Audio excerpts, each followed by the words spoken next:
All right, ladies, we're at week 3. Welcome back to the Single Mom Space. The Single Mom Space is not about your kids, it's about you, the single parent. If you haven't seen the other challenge, go back and check out week 1 and week 2. Week 3 is about self-love.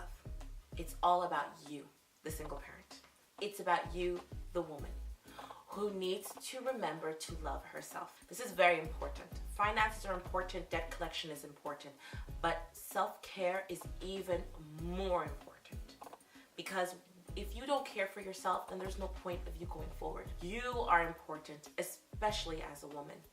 And I wanted to make sure that this week that you take the time to understand yourself just a little better. So if you have your workbook, or if you don't have your workbook, go on the Single Mom Space website and grab your workbook. And if you already have it, then great, you've come prepared to this lesson. First thing, why is it that you're stressed? What's bringing you stress in your life? Is it your past relationship?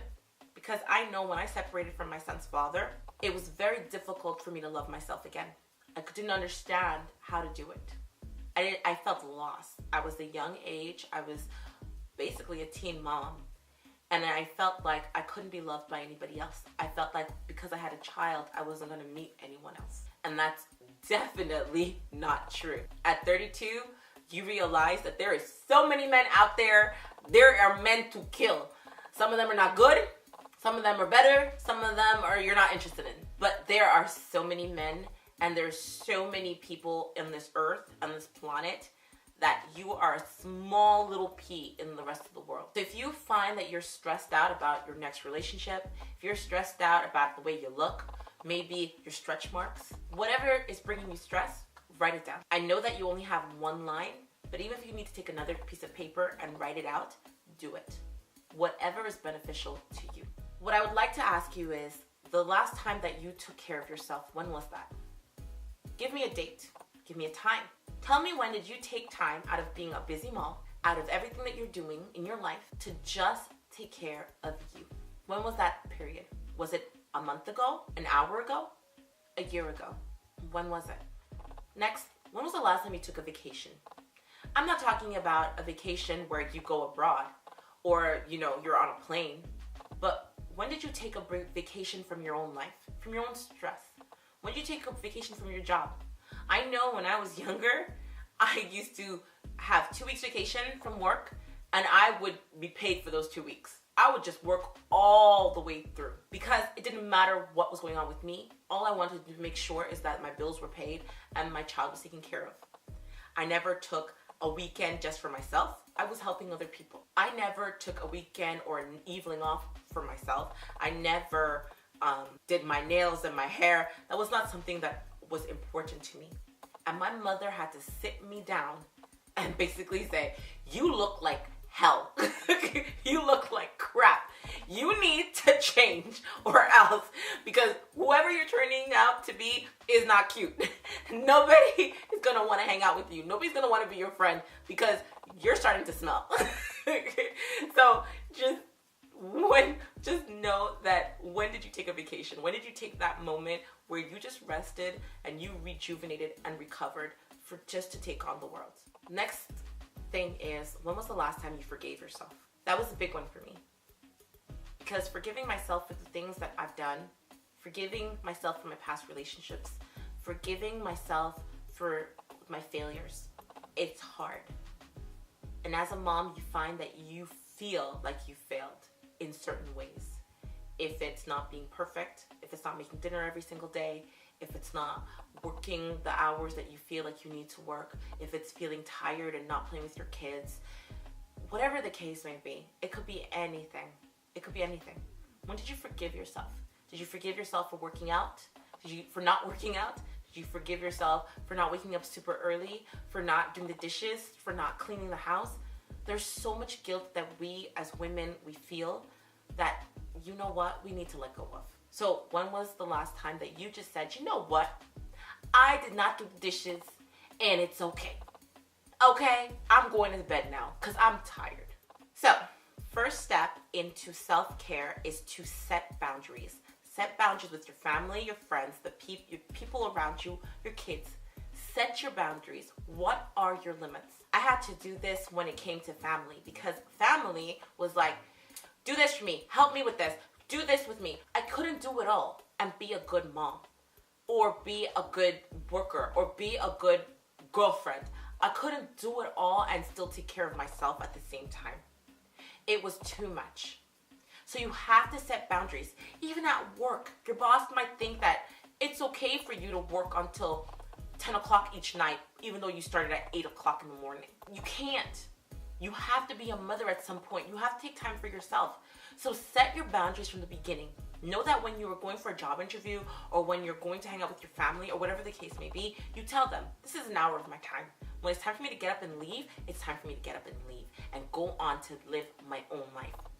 Too many single mothers are pushing themselves so hard that the years are passing by and you didn't even see what you've accomplished. You didn't see what you've done for yourself because you were too busy doing everything for everyone else. This is why we need to set boundaries. Number 2, create balance. You have to find a balance within being a mom, being a worker, being yourself.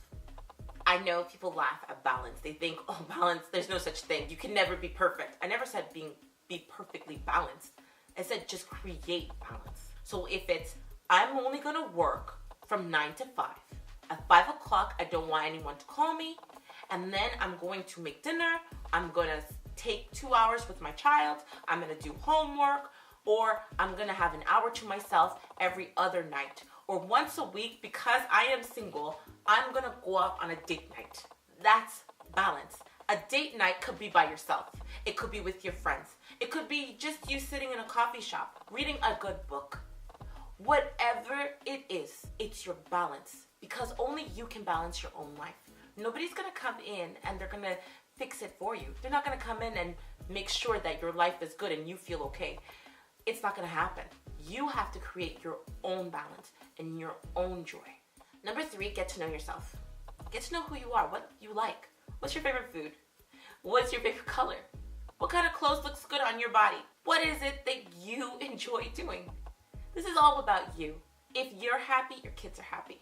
If you're happy, your family's happy. If you're happy, your work-life balance is happy. Everybody is happy around you when you feel fulfilled. So figure out who you are. Are you somebody who likes scary movies or love stories? Are you a reader of books or you like magazines? Do you love Instagram or are you more of a Facebook person? Or maybe you're a bit of both. But figure out who you are and what is it that you enjoy doing. Because if you start doing more of the things that you enjoy doing, then you can be happier and you will be a better person overall. Next, take your time. It's not a race in the sense, like I say it's not a race, it's not a sprint. It's a marathon. Life is a marathon.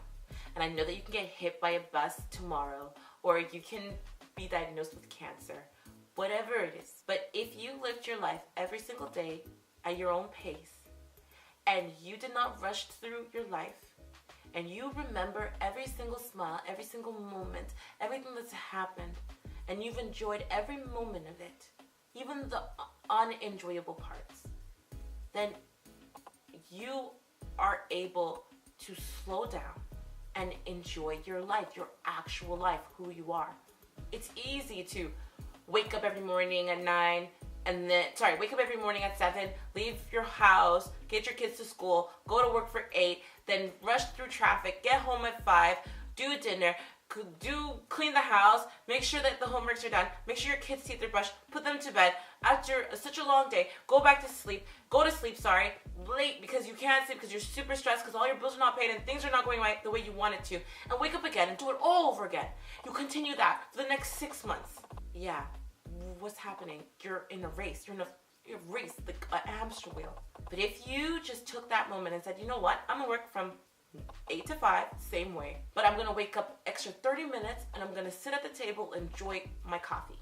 Yeah, traffic is crazy, but while I'm in traffic, I'm going to learn a new language. Or while I'm in traffic, I'm going to listen to my favorite mix. I'm going to listen to my favorite tunes and I'm going to enjoy traffic. Or when you get home, yes, you can do homework for an hour but for one day out of the week, you're gonna get takeout. You're gonna get a pizza, or every 2 weeks, you're gonna grab a pizza. You don't have to cook. So there you go. You just saved yourself 30 minutes to an hour. You didn't have to prep food. You didn't have to cook for your kids. You gave them what they wanted. Like, it makes such a difference. I remember when my son was younger, I would have him choose every Wednesday. Every Wednesday, he would pick what's for dinner. It would always be hot dogs. Hot dogs and hamburgers. My favorite night of the week, because I did not have to cook. That meant he was full, he ate what he wanted, we sat at the table, we spoke to each other, and he was a kid, so honestly, we were talking about the things that he wanted to talk about. And after he was done, I would sit down, I'd have another 45 minutes to myself, where I could read a magazine, read a book, and just chill, or watch a good movie. But this is how you buy yourself just a little bit more time, and not rush everything. Stop trying to be perfect. I swear, if I see another mom who pretends to be perfect, I'm going to scream. Especially a single mom. We are not perfect. We all have mental breakdowns. There are so many moms who are so frustrated with their kids that they have to hide in the bathroom. That is a reality, okay? Your baby is probably crying so hard that you can't even hear your own thoughts. That's a reality. You don't have to be perfect. Nobody is expecting you to be perfect. All the people are expecting is that you be the best you can be. And others' expectations does not affect you. What goes on in your home is between you and your kids, or you and God. That's it. That's all. So don't try to be perfect. There's no point. Just be yourself. Imperfections and all. That's what you need to do. It was hard for me, especially as a young mom, trying not to be perfect. I didn't want to be judged. I didn't want everybody to look at me and say, oh, well, look at her. She just had a baby in her 20s. Or at 20, she was pregnant at 19. Like, I didn't want people to judge me. So I tried to be perfect. I tried to be there for everybody and do everything for everyone. It's not worth it. Because at the end of the day, when you're successful, those people don't matter. Their opinions don't matter. That's just what it is. Now, finally, find your greatness. What makes you epic? What makes you incredible? What makes you tick? Is it the fact that you can sew? Is it the fact that you can run fast, or you can run marathons? Is it the fact that you love to cook? Or maybe you love to do hair?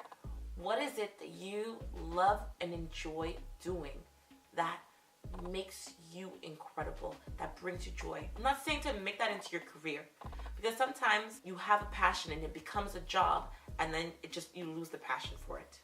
What I'm saying is try doing it on your free time, in your spare time. Try building your own greatness up in your spare time, just by doing what you're passionate about. That's it for this week. I hope that you're enjoying this challenge so far. Let me know in the comment section below. Let me know how you're feeling about it, because I'm having so much fun making these videos, because I just want to help one mom. If I could help one mom, I feel like it's gonna be incredible. I'm a little too excited. I just want to help one mom find her greatness, her passion, her self-love. Because when I found it and I figured out who Renee really was, it made all the difference for my future. So thank you for joining the challenge. If you're enjoying it, or if you're loving it, there's next week's, and it's going to be all about your goals. And I'm so stoked to film it. I don't know, like, subscribe, I don't know, follow me on social media. Go check out the Single Mom's Space. And